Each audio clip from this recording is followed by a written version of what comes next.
So okay guys, let us start nitrogen and oxygen family part 2 of our p block elements. तो इसका जो major portion है chapter का ये हमने पहले पढ़ा हुआ है, आप ये पढ़ेंगे तो आपको रियलाइज होगा। और इसमें काफी कुछ थ्योरेटिकल पॉइंट्स हैं जो कि आप खुद ही रीड करेंगे तो आपको समझ आ जाएगा, उसमें कुछ बताने वाली बातें नहीं है। तो वैसी चीजों को मैं थोड़ा स्किप करता हुआ चलूंगा। रिएक्शन वाले पोर्शन में जो रिएक्शंस बहुत इंपॉर्टेंट होंगे उनको मैं मार्क कराऊंगा, आप भी अपने पीडीएफ में उनको मार्क जरूर करिएगा, अलग से लिखिएगा, वो बहुत इंपॉर्टेंट रिएक्शंस होंगे। ठीक है, कुछ प्रॉपर्टीज अगर इंपॉर्टेंट दिखती है मुझे तो वो भी मैं बताऊंगा।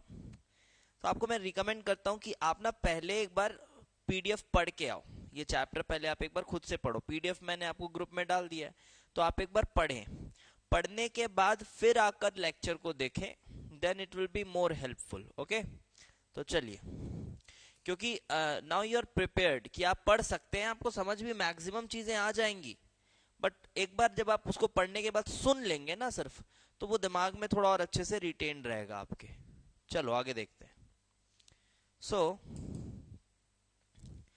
शुरुआत में तो बेटा वही है, एलिमेंट्स के बारे में बताया है, कौन सा एलिमेंट कैसा है, कौन से ग्रुप का है, एंड देन अबंडेंस है, फिर एटॉमिक नंबर, ये सब चीजें बताने लायक नहीं है। Electronic configuration, ionisation energy, electron gain enthalpy, ये सभी चीजें हमने पीरियोडिक प्रॉपर्टीज में डिस्कस कर ली हैं, सो उस पर ज्यादा चर्चा नहीं करेंगे अभी। सीधे आ जाते हैं थोड़ा बहुत एलोट्रॉपी में। तो फास्फोरस के कुछ एलोट्रॉप्स की बात करी जा रही है। देखो, फास्फोरस के बेसिकली 3 एलोट्रॉप्स हैं, व्हाइट है, रेड है और ब्लैक फास्फोरस है। ब्लैक फास्फोरस आपको उतना ज्यादा देखने को पढ़ने को नहीं मिलता है, उसका यूज केस भी थोड़ा रेयर है as compared to white phosphorus और red phosphorus. Specially white phosphorus की प्रॉपर्टीज थोड़ी अद्भुत प्रॉपर्टीज हैं, इस वजह से व्हाइट फास्फोरस हमेशा थोड़ा लाइमलाइट में रहता है। क्या है व्हाइट फास्फोरस में? देखो, व्हाइट फास्फोरस एक तो ऐसा है कि काफी स्ट्रेन्ड सा स्ट्रक्चर है, डिस्क्रीट मॉलिक्यूल्स हैं P4 के। जब बात किया जाए रेड फास्फोरस की, ब्लैक फास्फोरस की, तो ये थोड़े पॉलीमराइज्ड फॉर्म में है, बट ये जो व्हाइट फास्फोरस है उसके डिस्क्रीट मॉलिक्यूल्स हैं, दे हैव डिस्क्रीट मॉलिक्यूल्स। और व्हाइट फास्फोरस को जब हम अंधेरे में रखते हैं ना, तो वो चमकता भी है। एक और खासियत है उसकी, इट ग्लोज इन डार्क। काफी एंगुलर स्ट्रेन है उसमें, 60 डिग्री का एंगुलर स्ट्रेन है। वो है तो टेट्राहेड्रल, बट जब आप उसका स्ट्रक्चर देखेंगे, P4 ऐसा स्ट्रक्चर है ये, तो 60 डिग्री एंगल है, तो इससे आप समझ सकते हो कितना ज्यादा एंगुलर स्ट्रेन आएगा। सिमिलर टू की एक जैसा साइक्लोप्रोपेन के मॉलिक्यूल में जितना एंगुलर स्ट्रेन होता है, लगभग उतना ही एंगुलर स्ट्रेन यहां भी होता है। तो काफी एंगुलर स्ट्रेन है P4 में। ये जब रखा हुआ रहता है ना, तो ऑक्सीजन के साथ रिएक्ट करके अपने ऑक्साइड्स बनाता रहता है, ऐसी नॉर्मली रूम टेम्परेचर में ऑक्सीजन के साथ रिएक्ट करके अपने ऑक्साइड्स बनाता रहता है। P4O10, P4O5, इस तरह से अपने ऑक्साइड, सॉरी P4O6, P4O10, ऐसे ऑक्साइड्स बनाते रहता है अपने। एक बात और है कि नॉर्मली जब आप फास्फोरस की बात करते हैं, रेड फास्फोरस वगैरह की, तो वो ना तो पानी में डिसॉल्व होता है, ना ही कोई ऑर्गेनिक सॉल्वेंट्स किसी में डिसॉल्व नहीं होता। बट व्हाइट फास्फोरस की एक बहुत ही स्पेशल प्रॉपर्टी है कि कार्बन डाइसल्फाइड में उसकी अगर आप सॉल्युबिलिटी देखेंगे तो सरप्राइजिंगली काफी अच्छे से डिसॉल्व हो जाता है। वो किसमें? कार्बन डाइसल्फाइड CS2 में। ये सब एकदम स्पेसिफिक प्रॉपर्टी है, प्रेडिक्टेबल नहीं है, पता होना चाहिए। इसका क्यों भी नहीं है कि क्यों हुआ सर, ऐसा कोई क्यों नहीं है इसका, बस ये प्रॉपर्टीज हैं जो आपको अच्छे से पता होनी चाहिए। चलिए, अब यहां पर ना ये जो टेबल दिया हुआ है, ये थोड़ा सा इसमें ना ये व्हाइट फास्फोरस यहां लिखा होना चाहिए था और यहां रेड फास्फोरस लिखा होना चाहिए था। ब्लैक फास्फोरस के बारे में कोई प्रॉपर्टी नहीं बताई गई है, तो आप थोड़ा उस तरह से कर लीजिएगा। यहाँ व्हाइट है, ये रेड है, ये थोड़ा सा गलत लिखा हुआ है, यहाँ लिखने में गड़बड़ हुई है इसमें। तो ये नॉर्मल प्रॉपर्टीज हैं। White phosphorus it is also poisonous, ये भी बताना था मुझे। थोड़ा गार्लिक काइंड ऑफ इसका स्मेल है, जबकि रेड फास्फोरस ओडरलेस होता है। क्या होता है, रेड फॉस्फोरस एक्चुअली पॉलीमराइज हो जाएगा, यही व्हाइट फॉस्फोरस पॉलीमराइज हो जाएगा तो वो रेड फॉस्फोरस बना लेता है। आइए थोड़ा बहुत प्रॉपर्टीज देखते हैं। व्हाइट फॉस्फोरस P4 मॉलिक्यूल, अब ये पढ़ लीजिएगा, इसमें कुछ खास बात है नहीं। above 800 degree it dissociates to P2, fine, it glows in dark and all those phenomena are written there। Red phosphorus बनता कैसे है, ये बनता व्हाइट फॉस्फोरस से ही है। हीट करना होता है व्हाइट फॉस्फोरस को। देखो बहुत ज्यादा हीट नहीं करना, क्योंकि बहुत ज्यादा हीट करने से पॉलीमराइजेशन फेवर नहीं होता। तो लगभग 200 से 300 डिग्री के आसपास इसको हीट करते हैं कुछ इनर्ट एटमॉस्फेयर में पकड़ के कुछ घंटों तक, तब वो P4 के जो डिस्क्रीट मॉलिक्यूल्स हैं वो पॉलीमराइज हो जाते हैं और दे फॉर्म रेड फॉस्फोरस। इस तरह से रेड फॉस्फोरस बनता है। अब अगर आप सोचें सर इनर्ट क्यों रखा गया, ऐसा क्यों रखा गया, तो इसका आपको कोई खास जवाब नहीं मिलेगा। This is a procedure by which red phosphorus can be made. आपको इस एंगल से पढ़ना है, ठीक है। आपको उस रेड फॉस्फोरस पे रिसर्च नहीं करना है, आपको सिर्फ प्रोसीजर पता होना चाहिए जेई के लेवल पे कि हाँ यार इस तरह से रेड फॉस्फोरस बनता है, दैट्स इट। लेस रिएक्टिव होगा, लेस वोलेटाइल होगा। देन ब्लैक फॉस्फोरस की बात करी गई है। There is alpha black phosphorus, beta black phosphorus. इसको आप पढ़ लीजिएगा, इसमें कुछ खास बताने लायक नहीं है, आपको समझ आ जाएगा कौन सी चीज कैसे बनी हुई है। And this a flow chart given there. एक वॉयलेट फॉस्फोरस भी है, वो बहुत रेयर केस सिनारियो में बनता है। अगर आप बहुत ज्यादा रेड फॉस्फोरस को हीट करते हैं कई हफ्तों तक बहुत हाई टेम्परेचर पे, तो वो वॉयलेट फॉस्फोरस बनाता है। उसका स्ट्रक्चर भी आपके लिए कोई खास जरूरी नहीं है, so you can skip that part. Oxygen के एलोट्रॉप्स की बात हो रही है, तो ऑक्सीजन के जनरली दो एलोट्रॉप्स हैं, एक O2 है, एक O3 है। इतना तो पता ही है हमको बात, बाकी उसके बारे में और O3 के बारे में डिटेल जो है वो आगे आएगा, और ऑक्सीजन का भी डिटेलिंग जो है वो हम आगे करेंगे, ठीक है। Then come sulphur. देखो सल्फर के बहुत सारे रूप हैं, एक है रोम्बिक सल्फर, एक है मोनोक्लिनिक सल्फर, जिसको अल्फा सल्फर बीटा सल्फर भी कहा जाता है। एक और सल्फर आप पढ़ेंगे, मोनोक्लिनिक का ही एक और फॉर्म भी होता है जहां तक मुझे याद आ रहा है, जी हाँ ये गामा मोनोक्लिनिक। दो मोनोक्लिनिक सल्फर होते हैं, एक बीटा मोनोक्लिनिक, एक गामा मोनोक्लिनिक सल्फर होता है। और भी आप कुछ नाम पढ़ेंगे सल्फर का, पढ़ते समय शायद आपको कंफ्यूजन भी हो। एक होता है प्लास्टिक सल्फर, ये भी सल्फर का फॉर्म है। एक आप पढ़ेंगे रोल सल्फर, तो ये सभी सल्फर है। इनमें डिफरेंस कुछ बहुत खास नहीं है। जैसे मैं बताऊं, ये जो रोल सल्फर है इसी से एक्चुअली ये रोम्बिक सल्फर बनता है। रोल सल्फर एक्चुअली में एक एमॉर्फस फॉर्म है सल्फर का, उसका कोई डिफाइंड स्ट्रक्चर नहीं है, उसका कोई डिफाइंड स्ट्रक्चर नहीं है, एमॉर्फस फॉर्म है। एक्चुअली सल्फर को पिघलाया जाता है और उसके बाद उसको सॉलिडिफाई करते हैं, पिघलाने के बाद सॉलिडिफाई करते हैं, तो उसका जो स्ट्रक्चरल अरेंजमेंट है वो कोई बहुत प्रॉपर नहीं होता, इसलिए वो एमॉर्फस एलोट्रॉप है। कमर्शियली उसको यूज किया जाता है रोल सल्फर, रोल्स के फॉर्म में होता है, इसलिए उसका नाम रोल सल्फर पड़ा है। वो ना तो रोम्बिक है ना तो मोनोक्लिनिक है, परेशान मत होना, वो रोल सल्फर है। उसी से एक्चुअली रोम्बिक सल्फर बनाया जाता है। देखो लिखा होगा, पढ़ते हैं। Sulphur, it has many allotropic forms and this is the temperature above which that beta form is stable, also known as transition temperature. Then comes rhombic sulfur, इसी पे आ जाओ सीधे। It is yellow in color, melting point of 385.8 degree 8 Kelvin, specific gravity दी हुई है। Rhombic sulfur crystals are formed on evaporating the solution of roll sulfur in CS2। देखो role sulphur CS2 में dissolve हो जाता है, आप CS2 में dissolve करिए रोल सल्फर को, and it is insoluble in water, okay fine.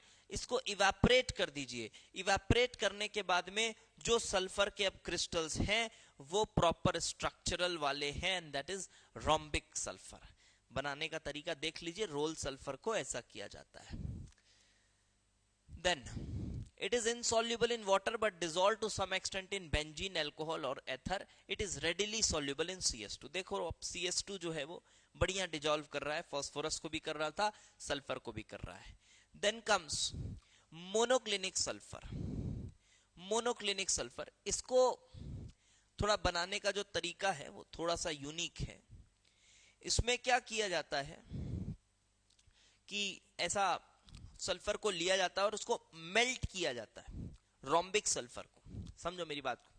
ऐसा रोम्बिक सल्फर को लेते हैं और उसको मेल्ट करते हैं और उसके बाद उसको ठंडा करने को छोड़ते हैं। अब ठंडा जब होगा ना तो उसके ऊपर एक क्रस्ट बन जाता है। देखो ये सब चीजें ना पढ़ने के बाद आप भूल जाओगे, इनको जब आप खुद से आँख के सामने देखते हो ना तो वो थोड़ा सा ज्यादा लास्ट करता है मेमोरी में, क्योंकि आपने वो करा हुआ है, वो देखा हुआ है, तो वैसी चीजें ज्यादा लास्ट करती। इनऑर्गेनिक इसीलिए थोड़ा सा बोरिंग हो जाता है, क्योंकि ये चीजों को पढ़ के उतना मजा नहीं आता, लेकिन जब आप होते हुए देखोगे, इनकी प्रॉपर्टीज देखोगे, तब आपको समझ आएगा कि कितना यूनिक है, कितना कॉम्प्लिकेटेड है हमारा ये यूनिवर्स, क्योंकि ये सभी चीजें यूनिवर्स का ही हिस्सा है। यूनिवर्स को समझने के लिए हमें इन चीजों को समझना पड़ेगा कि कुछ कुछ ऐसा कर रहा है, कोई ऐसा कर रहा है, कोई ऐसा कर रहा है, और ये सब चीजों को समझ पाना मैं बताऊं असंभव है। आप हो सकता है आप बोलो नहीं सर साइंस एक समय पहुंच जाएगा वहां, जब पहुंचेगा तो पहुंचेगा। मुझे तो काफी कॉम्प्लिकेटेड लगता है कि इन चीजों के जड़ को समझ पाना, कि चीजें ऐसा कर क्यों रही हैं। ये चीजें तो एनोनिमस ही रहने वाली हैं, नहीं पता चलने वाला इसके बारे में, ठीक है। नेचर यूनिवर्स को समझ पाना इतना आसान काम थोड़ी नहीं, और ये सब यूनिवर्स के पार्ट हैं। सो अब यहां पर देखा जाए, हाँ मैं ये बता रहा था आपको मोनोक्लिनिक सल्फर के बारे में, तो एक क्रस्ट बन जाता है ऊपर और नीचे मोल्टन पार्ट रहता है। अब वो क्रस्ट में ना ऐसा छेद किया जाता है, ऐसा ऐसा होल करते, और अंदर जो थोड़ा बहुत मोल्टन पार्ट है उसको ऐसा उल्टा करके गिरा देते हैं, समझ रहे हो, अंदर थोड़ा मोल्टन पार्ट होगा उसको गिरा देते हैं, और उसके बाद ना ऐसा नीडल लाइक क्रिस्टल्स बनते हैं, और वो जो नीडल बचे हुए हैं उन्हीं को हम मोनोक्लिनिक सल्फर बोलते हैं। सर ऐसा हो कैसे जाता है वो नहीं पता, उनका क्रिस्टल लैटिस चेंज हो जाता है, बस बनाने का प्रोसीजर समझो। देखो लिखा हुआ है, bye melting rhombic sulphur in a dish and cooling till crust is formed, two holes are made in the crust and the remaining liquid poured out. On removing the crust, colorless needle shaped beta sulfur are formed. Fine. Both rhombic and monoclinic sulfur has acid molecules. Okay, दोनों में acid molecules होते हैं, और acid molecules crown shape में इस तरह से रहते हैं, क्राउन शेप में प्रेजेंट होते हैं, आप ये देख लीजिए। लेकिन क्या है, कुछ अभी फिलहाल की जो केमिस्ट्री, मॉडर्न केमिस्ट्री डेवलप हुई है, तो सल्फर के बहुत सारे और फॉर्म्स पता किए गए हैं, लाइक S6 से लेके S20 तक अलग अलग प्लकर्ड स्ट्रक्चर्स पता किए गए हैं, but we are not at all interested कि हम वो हर एक स्ट्रक्चर को पढ़ें। हमें सल्फर पे रिसर्च नहीं करना, हमें जेई एडवांस का पेपर अच्छे से निकालना है।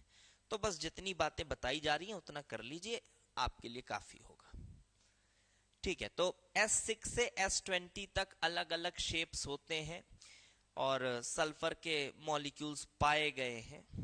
जहां पर S8 का शेप आप देख लीजिए, क्राउन शेप है, और ये S6 का शेप दिया हुआ है, दैट इज चेयर शेप में रहता है। एक और बात इंटरेस्टिंग है कि जब सल्फर को हम हीट करते जाते हैं, जब हीट करते हैं तो क्या होता है, मैं बताऊं, सल्फर को जब आप हीट करते हैं, सल्फर को जब आप हीट करते हैं तो वो जो उसका एसेट है, मान लीजिए नॉर्मली सल्फर एसेट होता है, तो इसको जब आप हीट करते हैं तो ये इसके जो बॉन्ड्स है ना, ये टूटना शुरू होते हैं। ऑब्वियसली आपको भी समझ आ रहा होगा, ऐसा ही कुछ होगा। ये मेल्ट होता है, ठीक है, मेल्ट होते तक इंटैक्ट रहता है, फिर जब आप मेल्ट कर देते हैं इसको, ये लिक्विड बन जाता है, इसको फिर आप और हीट कर रहे हैं और हीट कर रहे हैं, तो ये जो सिंगल बॉन्ड्स हैं ये टूटने लग जाते हैं। बॉन्ड्स टूटते हैं तो क्या होगा, डाई रेडिकल्स बनेंगे, रेडिकल रेडिकल अब रैंडमली बनेंगे, हमको नहीं पता कौन सा बॉन्ड टूटा क्या टूटा, डाई रेडिकल्स बनेंगे, और जब ये डाई रेडिकल्स फॉर्म करेंगे उसके बाद और एसिड के मॉलिक्यूल्स हैं वो भी डाई रेडिकल्स फॉर्म करेंगे, तो एक बीच का कोई एडिक्वेट टेम्परेचर ऐसा होगा जहां पर पॉलीमराइजेशन शुरू हो जाती होगी। इसीलिए बोला गया S6 से S20 तक अलग अलग तरह के चेन्स पाए गए हैं। तो एक आइडिया बता रहा हूं, एक थियरी बता रहा हूं कि हो सकता है ऐसा हुआ हो, there is no confirmation about it. लेकिन एक विस्कोसिटी मेजरमेंट से ऐसा पता चलता है, क्योंकि देखो एक फंडामेंटल रूल है कि अगर बहुत सारे पॉलीमराइज्ड स्ट्रक्चर आपके पास है तो लिक्विड का विस्कोसिटी थोड़ा बढ़ जाता है, विस्कस हो जाता है लिक्विड। अगर बहुत ही लॉन्ग चेन पॉलीमर्स आपके पास है तो लिक्विड थोड़ा सा विस्कस होता है। तो इसमें भी ऐसे ही होता है, पता है, सल्फर को मेल्ट करते हैं, उसके बाद उसको हीट करते हैं, थोड़ा ना इसकी विस्कोसिटी बढ़ने लगती है। लेकिन फिर एक समय आता है कि विस्कोसिटी घटने लगती है लिक्विड की। जी हाँ, विस्कोसिटी घटने लगती है। हो सकता है उस टेम्परेचर के बाद वो जो पॉलीमराइज्ड स्ट्रक्चर था वो डिसइंटीग्रेट होके छोटे छोटे मॉलिक्यूल्स बना ले रहा है, सल्फर के छोटे छोटे मॉलिक्यूल्स बना ले रहा है। और एक वक्त ऐसा आता है कि जब आप इसको हीट करते करते 1000 डिग्री के आसपास पहुंच जाते हैं या फिर 800-900 डिग्री के आसपास पहुंच जाते हैं तो सल्फर एक्चुअली S2 के फॉर्म में एग्जिस्ट करता है। And this S2 sounds very similar and looks very similar to O2। O2 की तरह ही है। और खुशकिस्मती से ये पाया गया है कि ये जो सल्फर 2 के मॉलिक्यूल्स हैं S2, ये भी मैग्नेटिक फील्ड की तरफ अट्रैक्ट होते हैं, सिमिलरली जैसा ऑक्सीजन होता था। Oxygen was paramagnetic and so is S2। तो ये कुछ प्रॉपर्टीज मैंने डिक्टेट की। अब इसमें देखिए कितना लिखा हुआ है, देख लीजिए, कुछ एक्स्ट्रा लिखा होगा पढ़ लीजिएगा। ऑल्दो मुझे जितना ध्यान था मैंने आपके सामने बोल दिया। ये मेल्ट हुआ है, कुछ रिंग्स ब्रेक हुई होंगी, डायरेडिकल फॉर्म हुआ होगा, पॉलीमराइज हुआ होगा, पॉलीमराइज होने लगा, विस्कोसिटी बढ़ने लगी, विस्कोसिटी और बढ़ गई, बॉयल होने लगा, विस्कोसिटी डिक्रीज होने लग गई, छोटे छोटे चेन्स बन रहे होंगे, रिंग बन रहा होगा, और ये 600 डिग्री के पास वेपर स्टेट आ गया और ये S2 मॉलिक्यूल्स में कन्वर्ट हो गया, पैरामैग्नेटिक हो गया। क्या बात है, क्लियर हो गई बात? आगे बढ़ते हैं, आगे बढ़ते हैं। So our next topic is some general trends and chemical properties। तो अब ग्रुप 15 है। अब ग्रुप 15 में जो नॉर्मल ऑक्सीडेशन स्टेट्स आप देखते हो वो तो पाया गया है क्या, एक तो +3 और एक +5। नॉर्मल तो यही पाया गया है, +3 एंड +5। बट नाइट्रोजन जो है ना वो बड़ा विचित्र है। कोई ऑक्सीडेशन स्टेट नहीं है जो नाइट्रोजन अक्वायर नहीं करता अपनी रेंज में। दैट इज लोएस्ट होगा -3 से हाईएस्ट होगा +5। उस रेंज में हर एक ऑक्सीडेशन स्टेट के मॉलिक्यूल्स नाइट्रोजन के पाओगे आप। मैं तो कहता हूं ज्यादातर ऑक्साइड्स ही रहते हैं, आप ऑक्साइड्स ही देखो। खैर ऑक्साइड्स में हमेशा पॉजिटिव ऑक्सीडेशन स्टेट होगा नाइट्रोजन का, वो बात सही है, बट हर तरह के ऑक्साइड है। इसकी ऑक्साइड की केमिस्ट्री हम अलग से पढ़ेंगे, अभी हमारे जेई के पोर्शन में जितना है उतना तो पढ़ेंगे ही। और मैं फिर बता रहा हूं, इनऑर्गेनिक केमिस्ट्री का कोई अंत नहीं है, कोई अंत नहीं है। आपको मैं ऐसी ऐसी किताबें बता सकता हूं जो नाइट्रोजन ऑक्साइड्स पे किताबें हैं, ऐसी भी किताबें हैं। तो कोई अंत नहीं है, तो उस गहराई में नहीं डूबना है हमको, सिलेबस के हिसाब से पढ़ के निकलना है। बहुत इंटरेस्ट है, जिंदगी पढ़ी है, पढ़िए ना फिर आगे, ठीक है, जिंदगी पढ़ी है, पढ़िए आगे, अगर पढ़ने का इतना शौक है तो। लेकिन पढ़ने का शौक कहां होता है, सबको तो नौकरी की पड़ी रहती है, गुलामी की, है ना। तो ठीक है, आप अपना अपना चॉइस है। अपन इधर देखते हैं। तो नाइट्रोजन की मैं बात कर रहा था, और ये +3 +5 मैंने बताया। और बिस्मथ के बारे में आप तो जानते ही हैं कि बिस्मथ का +5 शुभ नहीं है बिल्कुल। इक्का दुक्का कंपाउंड्स हैं, ऑक्साइड भी है एक हाईली ऑक्सीडाइजिंग पावर वाला BiO3-, वो है बिस्मथ का +5 में। और आप पाते हैं बिस्मथ का फ्लोराइड, उसको कैसे भूल सकते हैं हम, BiF5, वो है बिस्मथ का +5 में। और तो नहीं याद आता बिस्मथ का कोई +5 स्टेट में, ठीक है। तो ये वही बातें लिखी होंगी, देख लीजिए, नाइट्रोजन के लाइन से मॉलिक्यूल्स बताए गए हैं। HNO2 डिस्प्रपोर्शनेट हो जाता है, ठीक है, फाइन। और ये जो बातें हैं बहुत आसान बातें हैं, आप खुद से पढ़िएगा, ये सब समझ में आ जाएगा। वेकेंट ऑर्बिटल है तो PF6- बन सकता है। नाइट्रोजन के पास वेकेंट ऑर्बिटल नहीं है, मैक्सिमम कोवैलेंसी 4 होती है उसकी, 4 से ज्यादा बॉन्ड नहीं बना सकता। ये तो बचपन वाली बातें हैं यार, है ना, इसमें कोई बहुत गहरी बातें तो है नहीं। ये जो ट्रेंड्स है ना, ऑल्दो ये थोड़ी बहुत पीरियोडिक प्रॉपर्टीज में हमने पढ़ी हुई है, बट एक बार फिर से इसमें आप एक बार नजर दौड़ा लीजिएगा, क्योंकि ये सब एग्जाम में पूछा जाता है और कभी कभी आप सिर्फ दिमाग लगा के करने की कोशिश करोगे तो ये गलत हो जाता है, क्योंकि there are some exceptions also, और देखने का तरीका भी अलग अलग होता है। जैसे कि मैं बताता हूं, पहला दिया हुआ ऑर्डर ऑफ मेल्टिंग पॉइंट। जब मेल्टिंग पॉइंट की बात करते हैं तो देखो, मेल्टिंग पॉइंट बॉइलिंग पॉइंट में आप जब हाइड्राइड्स की बात करोगे ग्रुप 15 के, तो एक बात बिल्कुल क्लियर है कि NH3 H बॉन्डिंग करता है और बाकी कोई H बॉन्डिंग नहीं करते। तो जो H बॉन्डिंग नहीं करते उसमें हम देखा करते हैं क्या, वॉन्डरवॉल अट्रैक्शंस। तो वॉन्डरवॉल अट्रैक्शंस उसमें बढ़े हुए थे, तो क्या बनता है ऑर्डर, ऑर्डर कुछ ऐसा बनता है, NH3 सबसे बढ़िया, उसके बाद आ जाओ एंटीमनी बिस्मथ। बिस्मथ का हाइड्राइड तो छोड़ ही दो, आप आ जाओ इधर, सॉलिड स्टेट में नहीं रहता वो, एंटीमनी में आ जाओ SbH3, देन आ जाएगा आपका आर्सेनिक, और देन आ जाएगा PH3। ठीक है, ये ऐसा हो गया। जब बात करते हैं ऑर्डर ऑफ वोलेटिलिटी, ये एक्चुअली बात कर रहा है बॉइलिंग पॉइंट की। वोलेटिलिटी मतलब ये बॉइलिंग पॉइंट की बात कर रहा है। यहां पर क्या होता है बेटा, ये जो NH3 है ये 2 नंबर पे आ जाता है। अरे ये ना गलत लिखा हुआ है, ठीक है, ये जो एरो बनाया है ना गलत बनाया है, NCERT से एक बार वेरीफाई कर लेना आप लोग, ये एरो गलत बनाया है यार, ये ऐसा होगा, ठीक है, PH3 सबसे कम होगा, ये ऐसा होना चाहिए, this should be the correct order. यहां पर आप देखिए जो NH3 है वो SbH3 से नीचे आ जा रहा है। इट इज बिकॉज कि NH3 की जो H बॉन्डिंग है वो थोड़ी डिस्टर्ब हो जाती है, एंड डिस्टर्ब होती है किसकी वजह से, फ्लिपिंग की वजह से। NH3 में फ्लिपिंग होता है ना, फ्लिपिंग के वजह से, जिसको आप फ्लिपिंग ऑफ अमीन्स के अंदर पढ़ते हो, ऑर्गेनिक केमिस्ट्री में पढ़ते हो, है ना, उसकी वजह से यहां पर ये दूसरे नंबर पे आता है। ऑर्डर एक्चुअली में ऐसा है, ऐसा ऑर्डर है। अब स्टेबिलिटी की बात करी जाए, तो जब स्टेबिलिटी की बात करी जाए बेटा, तो ये सही किया ना मैंने, हाँ हाँ ठीक है। अच्छा एक और है बेसिक नेचर, तो बेसिक नेचर आपको देखना है लुईस बेस। तो लुईस बेस N सबसे अच्छा है, क्योंकि इलेक्ट्रॉन जो है वो हाइब्रिड ऑर्बिटल में है, बाकियों में s ऑर्बिटल में है, तो s ऑर्बिटल वाले इलेक्ट्रॉन डोनेट नहीं होते। बट नीचे वालों का कंपैरिजन जो किया गया है वो इलेक्ट्रोनेगेटिविटी से नहीं करना है आपको, वो करना है इलेक्ट्रॉन डेंसिटी से। तो PH3 समवॉट बेसिक है, देखो दिमाग ज्यादा नहीं लगाना है, रिएक्शंस के बेसिस पे बात करी जा रही है। PH3 के बेसिक होने के कुछ रिएक्शंस हमारे पास हैं, लाइक अगर हम बहुत ज्यादा स्ट्रॉन्ग एसिड्स के साथ रिएक्ट कराएं तो PH3 रिएक्ट करता है, फॉस्फोनियम आयन बनता हुआ हम देखे हैं।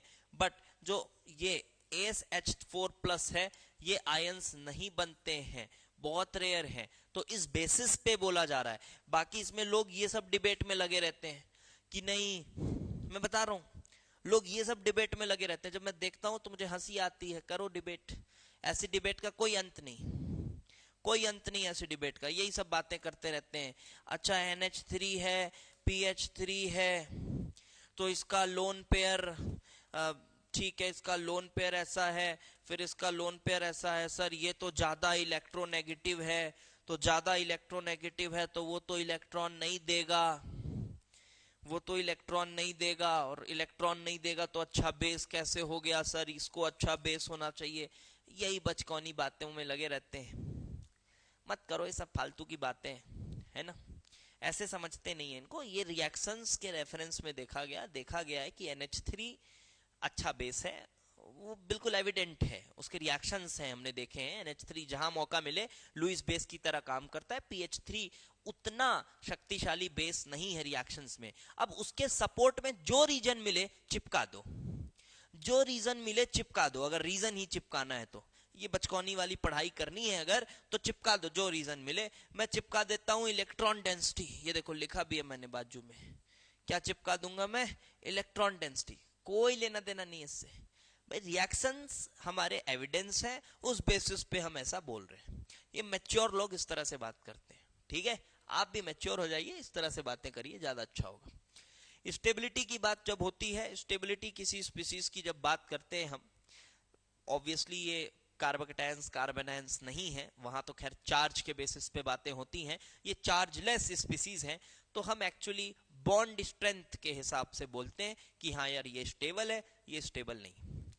तो बॉन्ड स्ट्रेंथ आपको पता है कि छोटू होगा अगर एटम बीच वाला, जैसे NH3 है तो बॉन्ड स्ट्रेंथ अच्छी होगी, ओवरलैपिंग छोटे छोटे ऑर्बिटल्स का अच्छा माना जाता है, और इस वजह से उसकी थर्मोडायनेमिक स्टेबिलिटी बढ़ जाती है।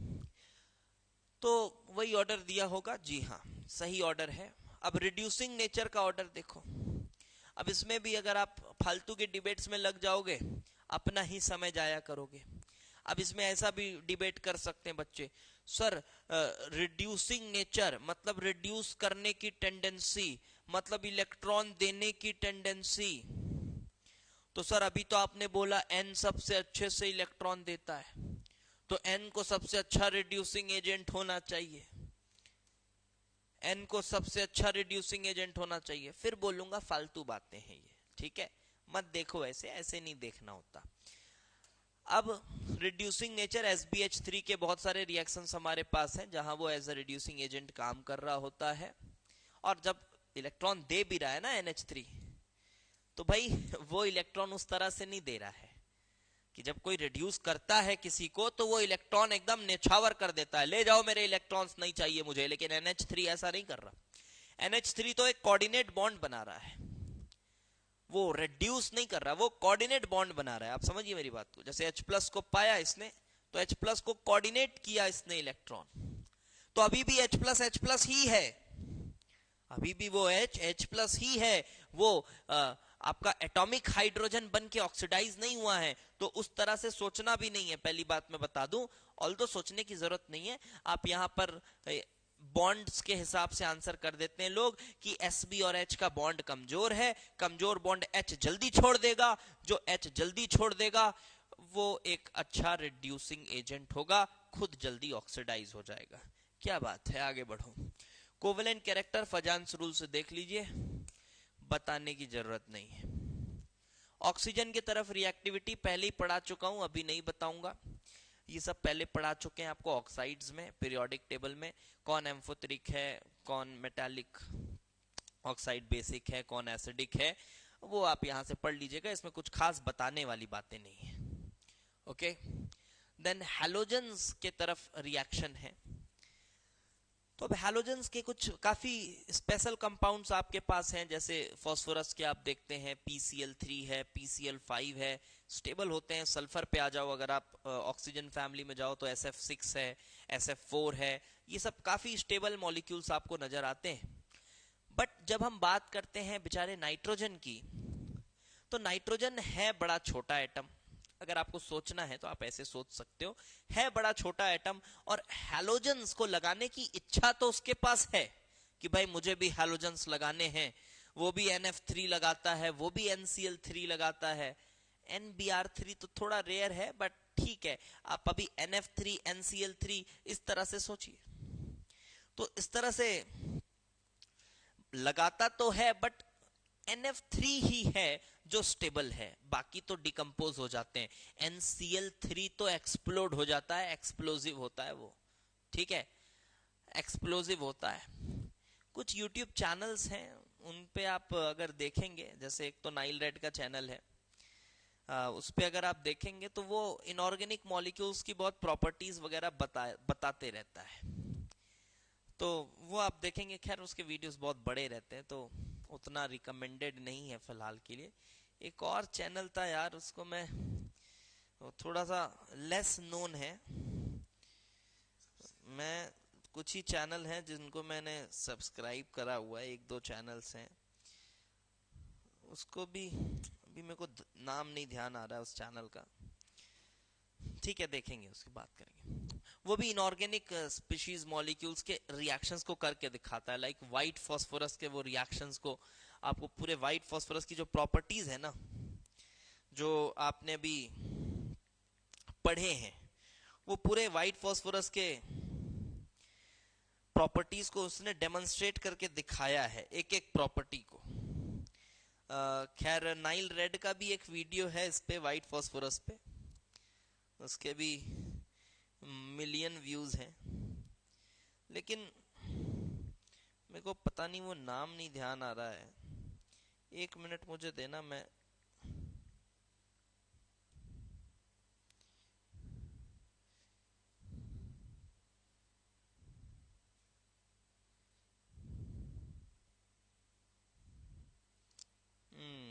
नहीं दिख रहा है अभी। चलो ठीक है, आगे बढ़ता हूं मैं। सो NCl3 एक्सप्लोसिव है, उसने NCl3 का भी रिएक्शंस करके बताए हैं। बाहर का ही चैनल है, अभी तुरंत पता नहीं क्यों नाम नहीं याद आ रहा मुझे। एक्सप्लोसिव है। NBr3 और Ni3 अमोनिया के केज में रहते हैं, अमोनिएट्स के फॉर्म में, कुछ इस तरह से। नॉर्मली नहीं रहते। NBr3.6NH3, Ni3.6NH3। इनके स्ट्रक्चर्स बहुत इंपॉर्टेंट नहीं है, थोड़ी बहुत प्रॉपर्टीज ही है बस।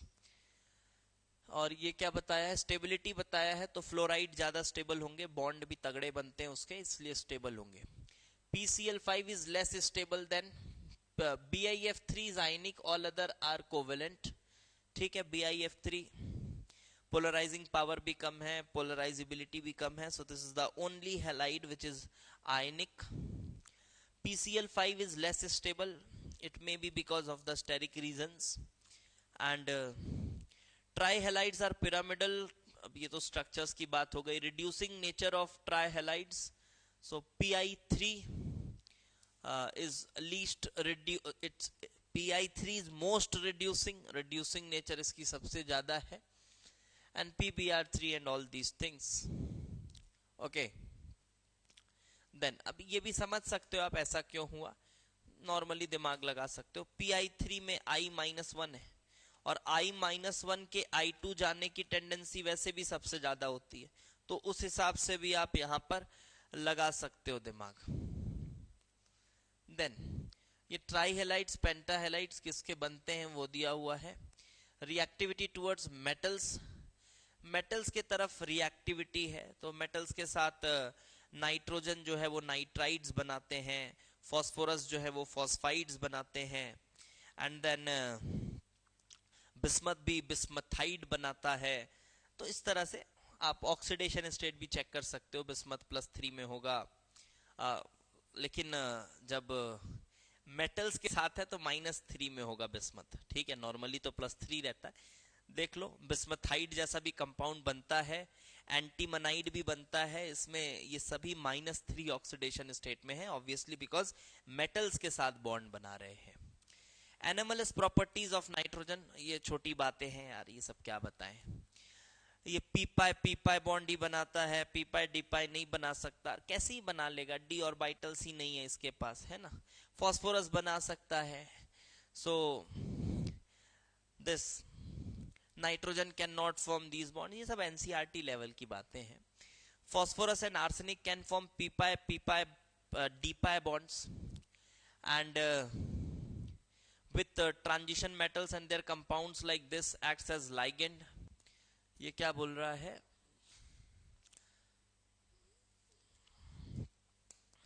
besides restricting its covalency to 4, nitrogen cannot form p pi d pi bonds just like heavier members can do। okay, fine। phosphorus and arsenic can form p pi d pi bond also with the transition metals when their compounds like this acts as ligands। Actually यहां पर ये P पाई D पाई, मेरे को लगता है ये D पाई की बात करना चाह रहा है, वो गलती से मिसप्रिंट है। क्योंकि जब वो लाइगेंड की तरह काम करेंगे ना, तो एक्चुअली वो डी पाई बॉन्ड्स भी बना सकते हैं। जब ये लाइगेंड की तरह काम करते हैं तो आपको पता होगा ये बात। एक्चुअली ये डी पाई लिखना चाह रहा है, बट वो पी पाई लिखा है, आपको पता है ये बात। They are non classical ligands. Now you are well aware of coordination chemistry and they can take electrons back, वापस ले लेते हैं electrons, so they form d pi bonds। fine। अब आ जाइए इसी तरह से कुछ छोटी मोटी बातें ऑक्सीजन फैमिली की भी कर लीजिए। अब इतना आप नाइट्रोजन फैमिली किए हो तो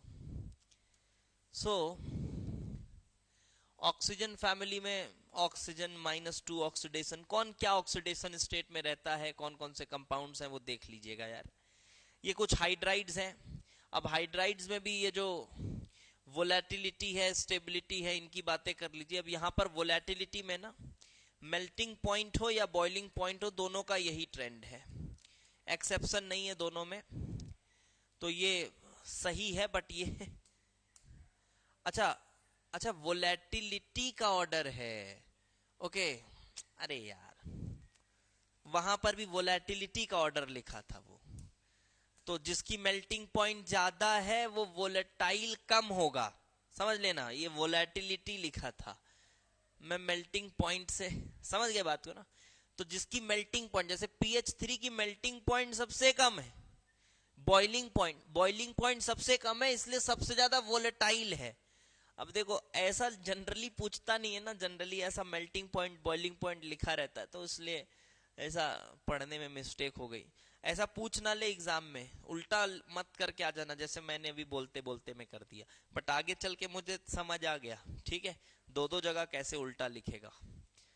सो ये बात हो गई भाई वोलेटिलिटी, ठीक है। तो H2O, फिर H2T, H2O में H बॉन्डिंग, फिर H2T, ये सब केमिकल बॉन्डिंग में पढ़ा चुके हैं यार, हटाओ, क्यों फिर से टाइम पास करें। So reactivity with oxygen and they form oxides, and these are the oxides like sulfur forms dioxide, trioxides, and there are some more oxides, and आपको इन ऑक्साइड्स के बारे में पढ़ने की जरूरत नहीं है, ठीक है। कुछ और ऑक्साइड्स हैं, रेयर ऑक्साइड्स हैं, ना तो इनका प्रिपरेशन पढ़ना है, ना तो इनका स्ट्रक्चर पढ़ना है, ना तो इनकी प्रॉपर्टीज पढ़नी है। आप बोलिए मुझे सल्फर के दो ऑक्साइड पता है, SO2 SO3, हाँ कुछ और भी होते हैं, बट उसके बारे में मुझे ज्यादा जानकारी नहीं है, आपको ये बोलना है, ओके। फिर आ जाइए सेल्यूरियम, टेल्यूरियम एंड दिस ट्राइऑक्साइड, ये हो गया। पोलोनियम के भी कुछ ऑक्साइड्स हैं, जस्ट इग्नोर देम। ये कुछ प्रॉपर्टीज दिए हुए हैं, लाइक फ्लोराइड्स वगैरह के बारे में दिया होगा। हैलोजेंस के तरफ रिएक्टिविटी बता रही है ना। तो अब हैलाइड्स बनते हैं, तो आपने क्या हैलाइड्स देखे हैं? तो आपने SF4 देखा है, टेट्राहेलाइड, SF6 देखा है, हेक्साहेलाइड। एक्चुअली डाई हेलाइड्स भी होते हैं, ठीक है, होने को डाई हेलाइड्स भी होते हैं, और डाई हेलाइड्स के साथ साथ मोनोहेलाइड्स भी होते हैं। Monohalides like Fe2Cl2, these are monohalides. M2X2 के फॉर्म में होते हैं मोनोहेलाइड्स, M2X2 के फॉर्म में होते हैं। ये एक्चुअली में मोनोहेलाइड ही है, बट वो अनपेयर्ड इलेक्ट्रॉन बच जाता है ना, तो पॉलीमराइज कर लेते हैं। पॉलीमराइज बोलने का मतलब है डाइमराइज कर लेते हैं, तो वो Fe2Cl2 ऐसा हो जाता है। अब कौन सॉलिड है कौन लिक्विड है वो उतना जरूरी नहीं है, बट आपको ये तो नॉर्मल सी बात है, ये सब नॉर्मल मॉलिक्यूल्स हैं। SF4 गैस है, उसके बाद आप SeF4 आओगे, थोड़ा सा स्पेस बढ़ गया, वॉन्डरवॉल फोर्सेस बढ़ गए, लिक्विड हो जाता है। टेल्यूरियम का फ्लोराइड सॉलिड होता है। तो ये कुछ प्रॉपर्टीज दी हुई हैं, स्ट्रक्चर्स, इक्वेटोरियल, एक्सियल पोजीशंस वगैरह सब आपको पता है। सीसॉ ज्योमेट्री, किसका क्या ज्योमेट्री है, क्या हाइब्रिडाइजेशन है, ये सभी केमिकल बॉन्डिंग का पोर्शन है, हमने करा हुआ है। अब ये थोड़ा देख लो कि किसके किसके कौन कौन से हैलाइड्स हैं। मैं नहीं बोलूंगा कि एक एक आपको याद होने चाहिए किसका क्या होता है क्या नहीं होता है, just have a overlook over this thing. अब देख लो आप ऊपर से सुपरफिशियल लेवल पे कि हाँ हाँ ठीक है ऐसा भी होता है। ये देखो, ये MX2 टाइप है, SF2SCl2 होते हैं, ये भी होते हैं। MX4 पता ही है, MX6 पता है। ये कुछ अदर हैलाइड हैं, जैसे S2F4, जैसे S2F4, ठीक है, ये SF2 ही आपस में ऐसा डाइमराइज हुआ है तो बना है। अब बनने को कुछ भी बन सकता है, S2F10 भी बना हुआ है, SS का बॉन्डिंग होगा और यहाँ पे फ्लोरीन फ्लोरीन फ्लोरीन लगा दीजिएगा तो S2F10 हो जाएगा। तो ये कुछ आपके हैलाइड्स हैं।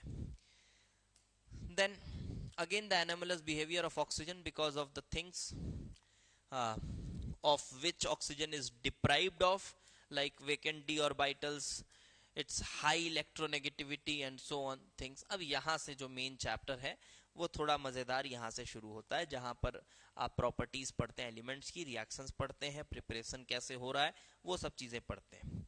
तो ये शुरू के 40 मिनट ऐसे टाइम पास थे, यहाँ से थोड़ा चैप्टर होता है शुरू। चलो आ जाओ भाई, नाइट्रोजन की बात करते हैं। अब ये ज्यादातर रिएक्शंस डिस्कस्ड होंगे पहले से। नाइट्रोजन को बनाने का पहला तरीका अमोनियम नाइट्राइट, और इसके साथ हर रिएक्शन इंपॉर्टेंट है भाई, ध्यान रखना।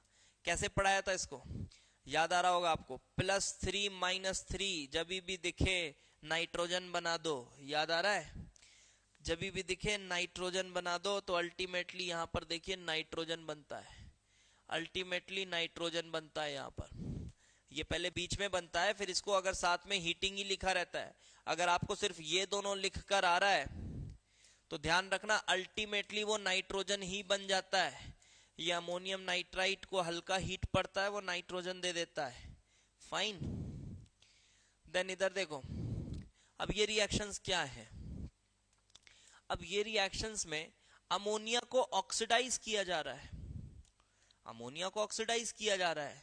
आप ब्रोमीन यूज कर लो, आप कॉपर के ऑक्साइड को यूज कर लो, +2 ऑक्साइड। अब आपको ये याद नहीं रखना है कि क्या क्या यूज किया गया था।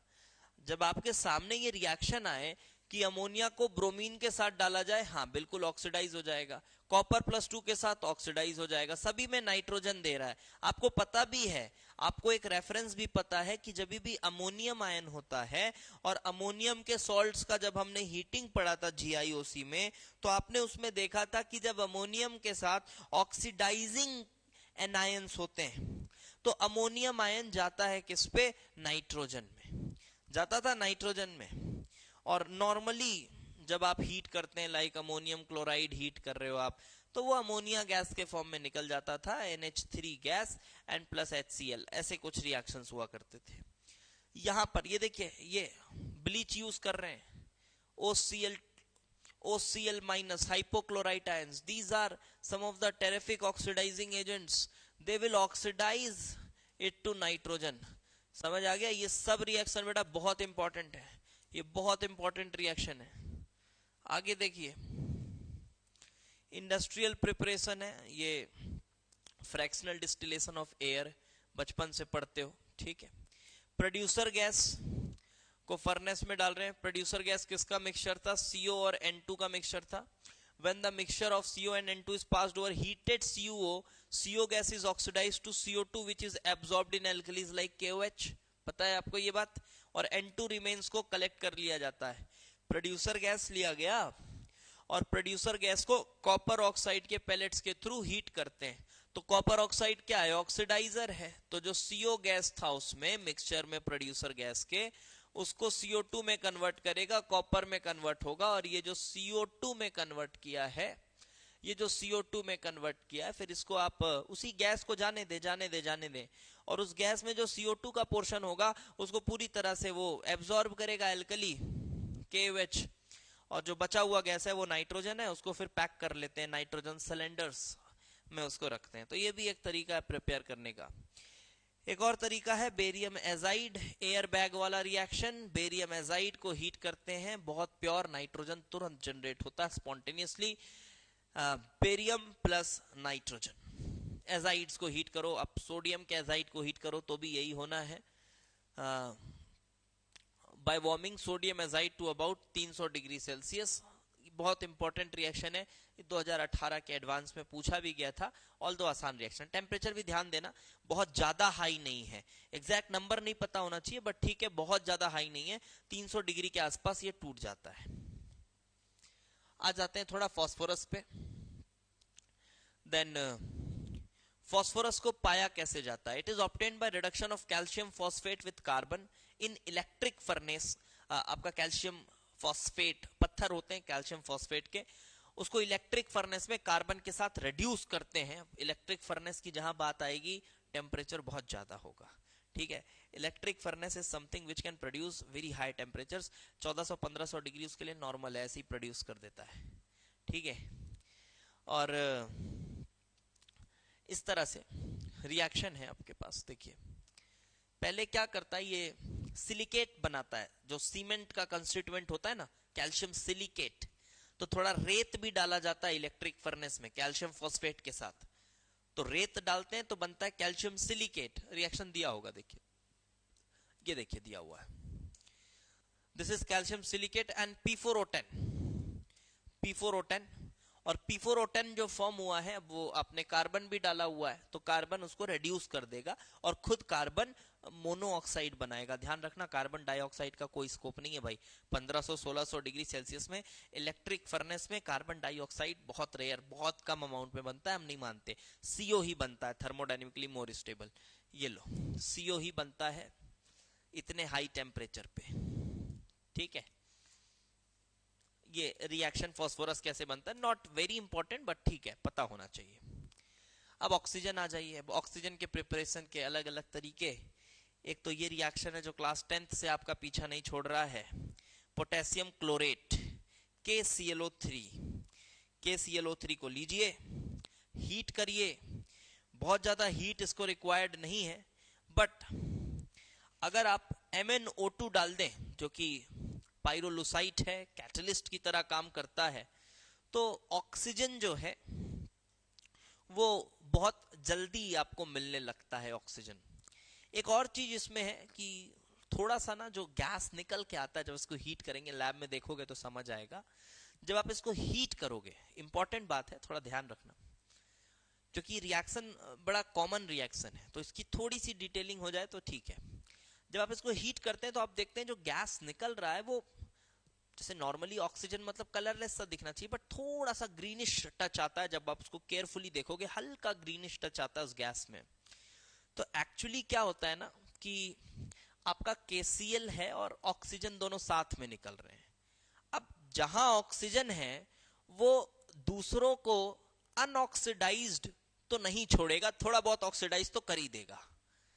तो वो जो आपका पोटेशियम क्लोराइड जो नीचे पाउडर पड़ा हुआ है ना पोटेशियम क्लोराइड का, उसमें कुछ क्लोराइड आयंस ऑक्सीजन के साथ मिक्स होकर ऑक्सीडाइज हो जाते हैं, क्लोरीन गैस बना लेते हैं, और गैस की थोड़ी स्ट्रीम देखने को मिलती है। थोड़े बहुत क्लोरीन के ऑक्साइड्स के भी ट्रेसेस बनते हैं इसमें। एक्चुअली कौन कौन से बनते हैं वो ध्यान नहीं आ रहा मुझे, बट कुछ ट्रेसेस बनते हैं, वो उतना इंपॉर्टेंट नहीं है। बट क्लोरीन थोड़ी निकलती है इसमें, वो बात थोड़ा ध्यान रखिएगा, ठीक है।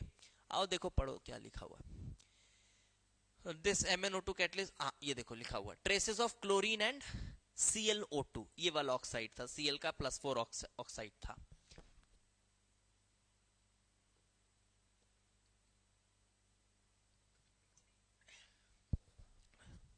हाइपोक्लोराइट, ये सब तरीके हैं, आप जितने बार पढ़ोगे उतना ज्यादा आपको रिटेन रहेगा।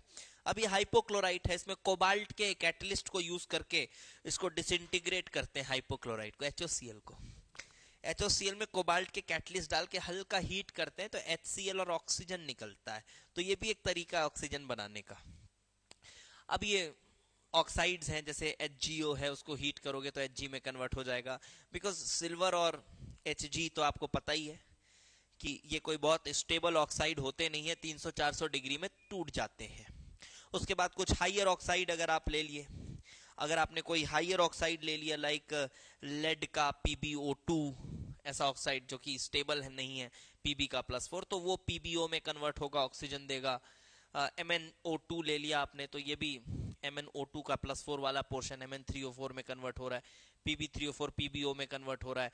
फिर K2Cr2O7, these are well oxidising agents हैं यार। इनको तो डी ब्लॉक केमिस्ट्री में भी आपको मैंने पढ़ाया है कि जब आप K2Cr2, बहुत इंपॉर्टेंट रिएक्शन है, मैं बताऊं, KMnO4 का हीटिंग और K2Cr2O7 का हीटिंग, ये दोनों हीटिंग बहुत इंपॉर्टेंट हीटिंग्स है। मार्क कर लेना इस बात को, बहुत इंपॉर्टेंट ये हीटिंग है। मैं बता दूं, K2Cr2O7 को जब आप हीट करते हैं तो जो आपका डाइक्रोमेट है वो क्रोमेट में कन्वर्ट होता है। पहली बात, वहां कोई ऑक्सीडेशन रिडक्शन नहीं हुआ, वो क्रोमेट में कन्वर्ट होता है, CrO4 2-। साथ ही साथ अब भाई देखो, ऑक्सीजन बनता है इस रिएक्शन में, तो ऑक्सीजन बन रहा है तो ऑक्साइड ऑक्सीडाइज हुआ है तो क्रोमियम रिड्यूस भी होगा। तो क्रोमियम +6 से एक ही तरफ आता हुआ आपने देखा होगा आज तक अपने जीवन में, वो है +3 में आता हुआ। तो क्रोमियम +3 का ऑक्साइड Cr2O3 के ग्रीन क्रिस्टल्स भी बनते हैं। तो क्या हुआ रिएक्शन, K2Cr2O7 को जब आप हीट करते हैं तो क्रोमेट में कुछ पोर्शन कन्वर्ट होता है, दैट इज CrO4 2- में, तो बनेगा K2CrO4, ये बना। कुछ रेड्यूस होगा Cr2O3 में और अब ऑक्साइड आपका जो है वो ऑक्सीडाइज होगा O2 में। सिमिलरली जब आप KMnO4 को हीट करते हैं तो KMnO4 एक्चुअली में +7 में है, वो दो छोटे छोटे चीजों में रिड्यूस होता है, वो दो चीजों में रिड्यूस होता है।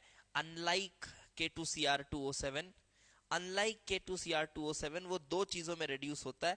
वो एक तो मैंगनेट आयंस भी बनाता है और पाइरोलुसाइड भी बनाता है, MnO2 भी बनाता है और K2MnO4 भी बनाता है, साथ में ऑक्सीजन तो देता ही है। भाई मैं फिर से आपसे रिक्वेस्ट करूंगा, ये दो रिएक्शंस को भूलने की गलती मत करना। ये देखो लिखा भी हुआ है, ये देखो CrO4 2- बन रहा है और Cr+3 बन रहा है। यहां पर देखो MnO4 2- है, ध्यान देना ये +6 है, और ये MnO2 का +4 है, प्लस ऑक्सीजन है। मोस्ट इंपॉर्टेंट रिएक्शंस, और ये दोनों रिएक्शन में आपको ऑक्सीजन मिल रहा है, दोनों रिएक्शन में ऑक्सीजन मिल रहा है। अब आओ थोड़ा सा और आगे बढ़ते हैं, थोड़ा और आगे बढ़ते हैं। अब बात आई है सल्फर की, अब बात आई है सल्फर की। सल्फर को कैसे बनाया जाता है? सल्फर को बनाने का जो थोड़ा तरीका है वो थोड़ा कैजुअल है। देखो कैसे, वो ऑयल लाते हैं, ऑयल ऑर्गेनिक है, नेचुरल ऑयल, पेट्रोलियम वगैरह जो बनाते हैं ना, उसको लाते हैं, नेचुरल गैस वेस को। अब उसमें जनरली हाइड्रोकार्बन्स होते हैं, कुछ सल्फर के भी कंपाउंड्स होते हैं उसमें। उनको ना क्रैकिंग की जाती है, आपने पढ़ा है ना, पेट्रोकेमिकल इंडस्ट्रीज में क्रैकिंग की जाती है, उसको छोटे छोटे हाइड्रोकार्बन्स में कन्वर्ट किया जाता है, बड़े बड़े चेन्स को, तो क्रैकिंग करते हैं। जब क्रैकिंग करते हैं तो H2S भी निकलता है साथ में, बिकॉज सल्फर के भी कुछ ऑर्गेनिक मॉलिक्यूल्स वहां पर होते हैं। अब गैस है तो गैस में तो बहुत सारे कंस्टिट्यूएंट्स होंगे, तो सल्फर भी थोड़ा बहुत होता है, तो उसको क्रैकिंग करते हैं, और क्रैकिंग करते हैं तो वो H2S में कन्वर्ट होता है।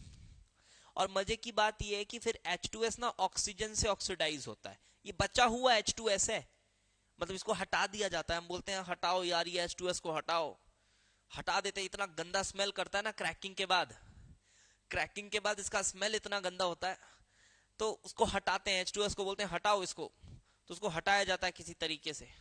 और जब हटाते हैं, वो हटा हुआ प्रोडक्ट है, उसको फिर ऑक्सीडाइज करते हैं ऑक्सीजन से, और ऑक्सीजन से ऑक्सीडाइज करते हैं, पूरे को नहीं करते हैं, ध्यान से सुनना, ये थोड़ा सेल्फ रिडक्शन टाइप रिएक्शन चलता है। H2S को पकड़ते हैं, ऑक्सीडाइज करते हैं, उसका कुछ पोर्शन ऑक्सीडाइज होता है SO2 में, तो H2S और SO2, और H2S और SO2 दोनों मिलके फिर सल्फर बना लेते हैं। एक कम प्रोपोर्शनेशन जैसा रिएक्शन हो जाता है, H2S और SO2 दोनों मिलके सल्फर बना लेते हैं। तो सल्फर को बनाने का एक ये कमर्शियल तरीका है हमारे पास, लिखा भी होगा, पढ़ते हैं। Large amount are obtained from natural gas plants, oil refineries. It is obtained from gas and petroleum. After cracking, launching hydrocarbons, H2S and other sulfur derivatives are removed because of their objectionable smell. About a third of H2S is oxidized in air to give SO2, which is subsequently reacted with the remaining H2S. देख लिए, वही बातें लिखी हुई है, ये देखो, ये है भाई आपका reaction, important reaction, H2S plus oxygen gives SO2, and then SO2 with H2S gives H2O and sulfur is dropped back. Okay, चलो अब ये आ जाते हैं हम physical properties of these elements. आप फिजिकल प्रॉपर्टीज पढ़ लीजिएगा, कौन कैसा जलता है, क्या है, ये फिजिकल प्रॉपर्टीज दी हुई है। एंड नाउ कम्स हाइड्राइड्स, थोड़ा पढ़ते हैं अभी, हाइड्राइड्स को भी थोड़ा और पढ़ते हैं। हाइड्राइड में सबसे पहले आया है हमारा अमोनिया। अब अमोनिया बहुत ही कॉमन केमिकल है, आपने बहुत कुछ अमोनिया के बारे में पढ़ा है। अमोनिया को जब हमने सॉल्ट एनालिसिस पढ़ा था तो अमोनिया के ऑल्दो सभी रिएक्शंस हमने देख लिए थे, बट एक बार फिर से फटाफट रिवाइज कर लेते हैं। अमोनियम, कोई भी अमोनियम सॉल्ट को बेस में डालोगे तो H+ निकाल के NH3 बना लेगा, सभी वही हो रहा है, NH3 बन रहा है। देन कोई भी नाइट्राइड लोगे, पानी डालोगे, NH3 बन जाता था, हाइड्रोलिसिस में पढ़े थे, चेक कर लीजिएगा। देन कम्स, ये सॉल्ट बना रहा है अमोनिया, अमोनिया सॉल्ट बना रहा है, showing it's basic character, okay, salts बना रहा है। देन अमोनिया को जब हम यूरिया की हाइड्रोलिसिस करते हैं तो भी अमोनिया मिलता है, That's also quite obvious. Okay. Then quantitative estimation of nitrogen. Nitrogen के quantitative estimation में ammonia is used often.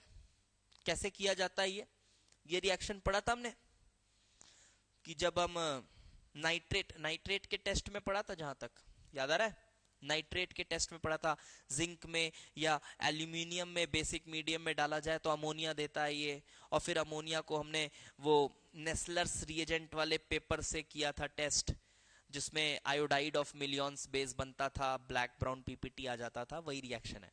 फिर एक बात और बताई थी मैंने, आजकल और इफेक्टिवली इस रिएक्शन को करने के लिए एक देवरदास अलॉय का यूज किया जाता है, प्योर मेटल्स ना यूज करके देवरदास अलॉय का यूज किया जाता है, तो वही रिएक्शंस हैं ये रिएक्शंस हैं लाइक दिस।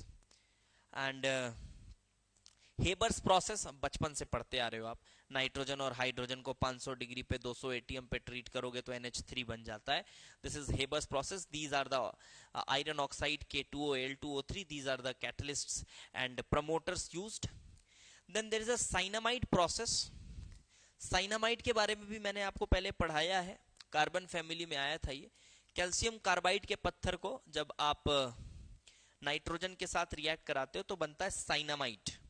और साइनामाइड और कार्बन ग्रेफाइट एक्चुअली बनता तो दोनों है, क्योंकि ग्रेफाइट रेड्यूस होता है इसमें, है ना, सॉरी ग्रेफाइट रेड्यूस होता है बोलो मैं, कार्बाइड ऑक्सीडाइज होता है कार्बन में, ग्रेफाइट के फॉर्म में रहता है। दोनों के मिक्सचर को नाइट्रोलिम बोलते हैं, दोनों के मिक्सचर को, किसको, साइनामाइड, दैट इज CaCN2 और कार्बन, इसके मिक्सचर को नाइट्रोलिम बोलते हैं। CaCN2 और कार्बन, ये जो मिक्सचर है इसको हम नाइट्रोलिम बोलते हैं। This mixture is called nitrolim. Okay, अब ये देखिए, so these are the reactions. ये बना हुआ है, ये नाइट्रोलिम बना, एंड नाइट्रोलिम के बाद बोला जा रहा है कैल्शियम साइनामाइड को जब पानी देते हैं, ये भी आपको मैंने डिटेल में बताया है हाइड्रोलिसिस में, है ना, अमोनिया निकलता है, कैल्शियम कार्बोनेट निकलता है, CN2- इसका स्ट्रक्चर भी बताया था आपको, ये आपको मैंने डिटेल में पढ़ाया हुआ है कार्बन फैमिली में, इसलिए अभी वो नहीं बता रहा मैं। अब आइए, from destructive distillation of coal. अच्छा, डिस्ट्रक्टिव डिस्टिलेशन ऑफ कोल, इसके बारे में आपको मैं बताऊं, ये काफी अजीबोगरीब तरीका है अमोनिया को बनाने का। आप सोच नहीं सकते, बट ऐसे अमोनिया बनता है, ऐसे लिक्कर अमोनिया बनता है, लिक्कर अमोनिया। मैं बताता हूं उसमें क्या करते हैं। कोल लेते हैं, कोल, और कोल को बॉईल कर देते हैं, समझ रहे हो, कोल को पकड़ते हैं और कोल को एकदम हाई टेम्परेचर पे, हाई टेम्परेचर कोल के गैसेस, कोल से गैसेस निकल रही हैं, कोल से गैसेस निकल रही हैं, गैसेस निकल रही हैं, और वो गैस को पकड़ के फिर कंडेंस करते हैं।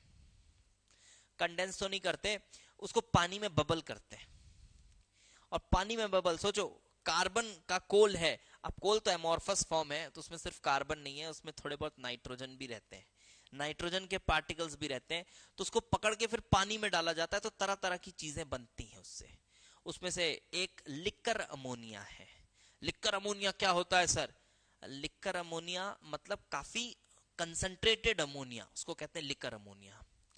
एक कोल गैस बनता है और एक वो बनता है, आपने देखा है जिसको क्या बोलते हैं, कोल टार भी बोलते हैं उसको, कोल टार, वो जो रोड के ऊपर बिछाया जाता है एट लास्ट, कोल टार बोलते हैं उसको। बोलचाल की भाषा में अलग अलग रीजनल लैंग्वेजेस में अलग अलग बोलते हैं, डामर भी बोलते हैं उसको हिंदी में। अब अलग अलग रीजनल लैंग्वेजेस में उसको अलग अलग नाम होगा, इंग्लिश में कोल टार बोलते हैं, या उसको ब्लैक टैरी भी बोलते हैं कहीं कहीं। और डामर नॉर्मली जो रोड के ऊपर लास्ट में एक कोटिंग बिछाई जाती है ना, वो इसी तरह से बनता है, डिस्ट्रक्टिव डिस्टिलेशन ऑफ कोल। उसको फिर पानी में उसके डिस्टिलेट को घोला जाता है, लिक्कर अमोनिया बनता है, कोल गैस तो निकल गया, और कोल टार भी बनता है वैसे। हाँ, ये नाम है टेरी ब्लैक पिच, ये वही है, कोल टार ही है। So when coal is heated at high temperature in iron retort and the distillate is bubbled in water three substances are obtained and these are the three ones. Liquor ammonia is concentrated solution of ammonia and ammonium salts. When heated it gives out ammonia. Heat करोगे ammonia मिल जाएगा. और खैर ammonium के भी salts हैं उसमें, तो थोड़ा बेस डाल दो. सबसे सस्ता बेस कैल्शियम हाइड्रोक्साइड डालो, हीट करो, अमोनियम सॉल्ट्स भी अमोनिया दे देंगे. तो इस तरह से एक कंसंट्रेटेड अमाउंट ऑफ अमोनिया आप पा सकते हैं. ठीक है, तो ये एक तरीका हो गया. अब आगे क्या है, फिजिकल प्रॉपर्टीज हैं. अमोनिया की प्रॉपर्टीज हैं, बेस होता है, ये सब बचकानी बातें. FeCl3 के साथ आपको पता है यार, ये सब पढ़ लिया है हमने सॉल्ट एनालिसिस में. शुरू में अमोनिया जब डालते हैं तो वो बेस की तरह काम करता है. एक्सेस में डालते हो तो कॉम्प्लेक्स हिटिंग लेगेंड की तरह काम करता है. डी ब्लॉक वालों के साथ कॉम्प्लेक्स बना लेता है, बाकियों के साथ नहीं बनाता है. कुछ एक्सेप्शंस भी थे, ये सब डिस्कस किए, वही बातें होंगी, ये पढ़ लीजिएगा. ठीक है, पढ़ लीजिएगा. ये कॉम्प्लेक्स फॉर्मेशन भी दिया हुआ है. एंड देन थर्मल डिकम्पोजिशन, ये सब पहले पढ़ चुके हैं तो अभी नहीं बताएंगे. ये आपका वही नेस्लर्स रिएजेंट वाला टेस्ट है. Then comes reaction with halogens. हाँ, ये एक इंपॉर्टेंट रिएक्शन है. ये एक इंपॉर्टेंट रिएक्शन इसको मैं कहूंगा, this is an important reaction. यहां पर क्या होता है, जब आप अमोनिया का रिएक्शन कराते हो हैलोजन के साथ, लाइक क्लोरीन के साथ, ऊपर तो आपने देखा नाइट्रोजन बनता है. ठीक है, यहां भी नाइट्रोजन बनता है, यहां भी ऐसा कुछ नहीं है, यहां भी नाइट्रोजन बनता है. बट यहां पर क्या कराया जा रहा है, अगर आपने अमोनिया को एक्सेस में लिया, देखो बनता तो ये रिएक्ट करेंगे, ये नाइट्रोजन बनेगा और HCl निकलेगा. लेकिन आप खुद ही सोचो, जब आपने अमोनिया को एक्सेस में लिया है तो यार तुम्हारा अमोनिया है और HCl बन रहा है, तो आपस में एसिड बेस रिएक्शन तो करेंगे ही. तो जब अमोनिया एक्सेस में है तब जो फाइनली रिएक्शन आपको मिलेगा, तो फिर ये अमोनिया HCl के साथ रिएक्ट करके NH4Cl भी बना लेगा. HCl को खत्म करने के लिए आप बैलेंस कर लीजिएगा तो आपको पता चल जाएगा. देखो यहां बैलेंस्ड है, दिख रहा है. तो ये बैलेंस करने पे 8 मोल्स इसके 3 मोल्स के साथ रिएक्ट कर रहा है और N2 प्लस NH4Cl बना रहा है. एक्चुअली में उसने HCl बनाया था, but since you have taken ammonia in excess, therefore you are getting NH4Cl. इसमें कोई बड़ी डील नहीं है. जैसे आपने पीछे रिएक्शन किया था अभी ऊपर, पीछे जैसे ऊपर रिएक्शन किया था, कुछ वैसा ही रिएक्शन है, कुछ नया नहीं है. बट हाँ, जब क्लोरीन को आप एक्सेस में लेते हो तो देखो एक बात समझो, अमोनिया जब 2:3 के रेशियो में रिएक्ट कर रहा है क्लोरीन के साथ तो ऑक्सीडाइज हो रहा है. किस में ऑक्सीडाइज हो रहा है, N2 में ऑक्सीडाइज हो रहा है. लेकिन वही अगर अमोनिया बहुत ज्यादा क्लोरीन के साथ रिएक्शन करता है, मैं बताऊं 1:3 मोल्स के साथ, तब HCl तो निकलता है लेकिन साथ में वही एक्सप्लोजिव बनता है, दैट इज NCl3. NCl3 बनता है. ठीक है, ये भी एक इंपॉर्टेंट रिएक्शन है, देख लीजिएगा, शायद ये NCERT में भी है. यूजेस ऑफ अमोनिया, यूजेस वगैरह मैं लीव कर रहा हूं, आप पढ़ सकते हैं खुद से. Then comes phosphine. फॉस्फीन के रिएक्शंस देखिए. पहला रिएक्शन फॉस्फाइड में पानी डालने से फॉस्फीन बनता है. दूसरा रिएक्शन GIOC में पढ़ा हुआ है हमने, नॉन मेटल्स को जब आप फॉस्फोरस को, स्पेशली व्हाइट फॉस्फोरस, यहां पर ध्यान रखिएगा, रेड फॉस्फोरस को डालने से कुछ नहीं होता. व्हाइट फॉस्फोरस को जब आप NaOH में बॉइल करते हैं ना, व्हाइट फॉस्फोरस को जब आप NaOH में बॉइल करते हैं तब आपको मिलता है फॉस्फीन और सोडियम हाइपोफॉस्फाइड. फाइन, प्रॉपर्टीज दी हुई हैं, प्रॉपर्टीज पढ़ लीजिएगा. ये कुछ रिएक्शन दिए होंगे. कॉपर सल्फेट और मर्क्यूरिक क्लोराइड में इस तरह से प्रेसिपिटेट बनाता है. फॉस्फाइड तो पता ही है आपको, फॉस्फाइड फॉस्फेट ये काफी प्रेसिपिटेट्स बनाते हैं. तो कॉपर का फॉस्फाइड बन रहा है, यहां पर मर्क्यूरी का फॉस्फाइड बन रहा है प्रेसिपिटेट. ओके, सिल्वर नाइट्रेट के साथ रिड्यूस भी करता है, pH3 में थोड़ी रिड्यूसिंग टेंडेंसी है. Ag+ आ गया, Ag+ तो हमेशा ऑक्सीडाइज करने वाली टेंडेंसी रखता है. तो जब आप फॉस्फीन को यूज करते हैं सिल्वर नाइट्रेट के साथ, बिल्कुल प्रेडिक्टेबल रिएक्शन है. फॉस्फोरस अपने एक्सट्रीम्स पे रहना चाहता है, या तो -3 में रहूंगा या तो +5 में चला जाऊंगा, हमेशा नहीं, ज्यादातर केसेस में. तो एक्चुअली H3PO4 बनाता है और सिल्वर प्लस आयन, सिल्वर में मेटालिक सिल्वर डिपोजिशन मिलती है इस रिएक्शन में. you get Ag plus HNO3 plus that. And phosphine is weakly basic. Phosphinium compounds are obtained. Phosphine reacts with halogen acids, जैसा कि मैंने आपको पीछे भी बताया. इसके पास थोड़ी बेसिक रहने की टेंडेंसी है, ये रिएक्शन इसका सबूत है. यूजेस ऑफ फॉस्फीन आपको खुद देखना है. Then comes H2S. Then comes H2S. चलिए H2S के बारे में बात कर लेते हैं.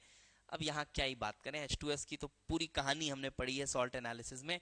लास्ट के जो थोड़े बहुत एक दो लेक्चर्स थे उसमें तो मैंने H2S की एक बातें बताई हैं. तो अब किप्स एपरेटस में कैसे बनता है ये सब देख लीजिएगा, पढ़ाया हुआ है किप्स एपरेटस वाला रिएक्शन भी. Then comes reducing property. ये थोड़ा देख लो, ये मैं रिकमेंड करूंगा आपको, ये थोड़ा आप देख लो कि H2S एक रिड्यूसिंग एजेंट तो है, बट वो किसको किस में रिड्यूस करता है ये एक इंपॉर्टेंट है. आजकल थोड़ा ट्रेंड देखने को मिला है कि ये लोग ना इसको मोल कंसेप्ट के साथ रिलेट करके पूछ लेते हैं कि अगर इसका इतना ये मोल है, इतना ये मोल है, तो बताओ फिर ये कितना यूज होगा. तो उसके लिए आपको कहीं ना कहीं वो रिएक्शन पता होना चाहिए. वो रिएक्शन वाला पोर्शन वो मिसिंग छोड़ते हैं. एक्चुअली लोग उसको कहते हैं कि अरे देखो मोल कॉन्सेप्ट से कितने क्वेश्चन आए. वो एक्चुअली मोल कॉन्सेप्ट का क्वेश्चन नहीं है, वो एक्चुअली इनऑर्गेनिक केमिस्ट्री का क्वेश्चन है.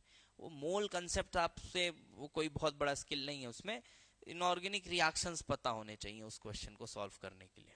ठीक है, तो आइए वो यहां से पता चलेगा.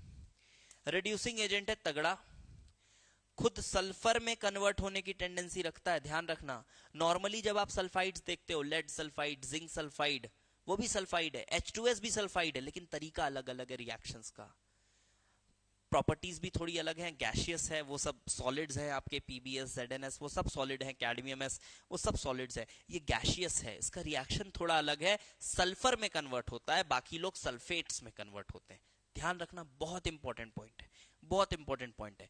आओ, H2S X2 के साथ सल्फर, फ्लोरीन के साथ SF6. हाँ जी, ये एक थोड़ा सा स्पेशल रिएक्शन है. फ्लोरीन क्या है ना, थोड़ी हद पार कर देता है. फ्लोरीन कहता है मैं बहुत अच्छा ऑक्सीडाइजर हूं, मैं औरों से बिल्कुल अलग रहूंगा. ये एक इंपॉर्टेंट रिएक्शन है. ये H2S को सीधा SF6 में कन्वर्ट करता है. ये रिएक्शन पूछ सकते हैं लोग, पूछ सकते हैं, और मैं बताऊं ज्यादातर बच्चों को नहीं पता होगा. वो सीधे फ्लोराइड में लेंगे इसको और H2S को सल्फर में. थोड़ा बहुत पढ़ के आए हैं, बट ये SF6 बना लेता है. ठीक है, SF6 बना लेता है. अब इसके स्ट्रक्चरल एनालिसिस पे भी क्वेश्चन आ सकता है.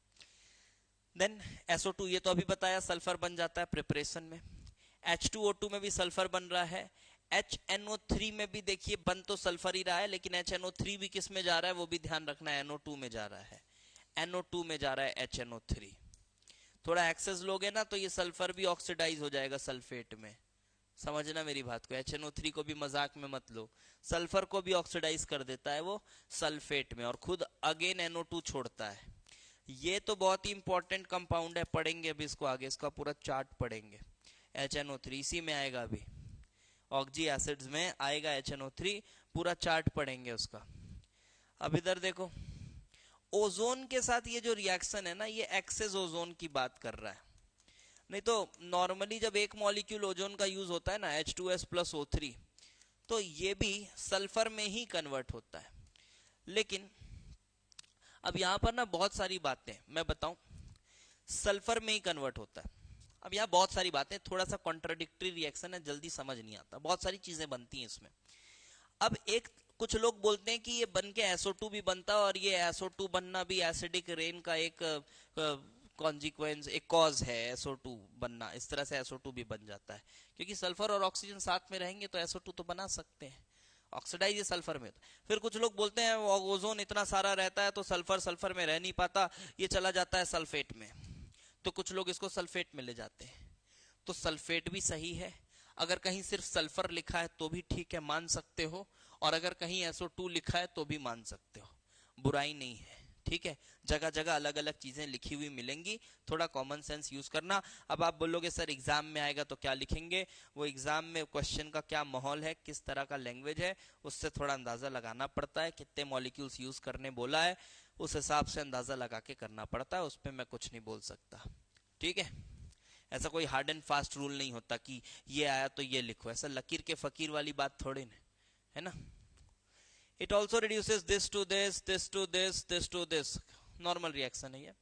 MnO4 माइनस को MnO2 में ले जाएगा, ऑब्वियसली एल्कलाइन मीडियम में तो MnO4 माइनस का नेचर ही है, ये तो MnO4 माइनस का नेचर ही है। चलिए आगे बढ़ते हैं। एसिडिक नेचर, फाइन यार, ये सब चीजें देख लीजिएगा। H2S और एसिड बेस रिएक्शन है। H2S के टेस्ट हैं, अब छोड़िए टेस्ट क्या ही पढ़ेंगे, H2S पे तो पूरी कहानी पढ़ चुके हो आप। Then comes oxides of nitrogen, ये यहां से अभी लें या फिर अगले लेक्चर में लें। फिर ये ओजोन है, कितना बचा है अभी, ओजोन है, फिर ओजोन के टेस्ट हैं, ओजोन के टेस्ट के बाद फिर आ जाएंगे सल्फर के ऑक्साइड्स, थोड़ा बहुत और, चलो हो गया, अब अगले लेक्चर में लेते हैं इसको, ठीक है। नेक्स्ट लेक्चर, शायद 3 लेक्चर लग जाए, कोशिश करूंगा 2 लेक्चर में कंसाइज करने की, बट सिंस उड़ाना नहीं है मुझे चीजों को, तो हो सकता है 3 लेक्चर लग जाए, तो ले लेंगे, ठीक है। So that's all for today, see you in the next lecture, ठीक है।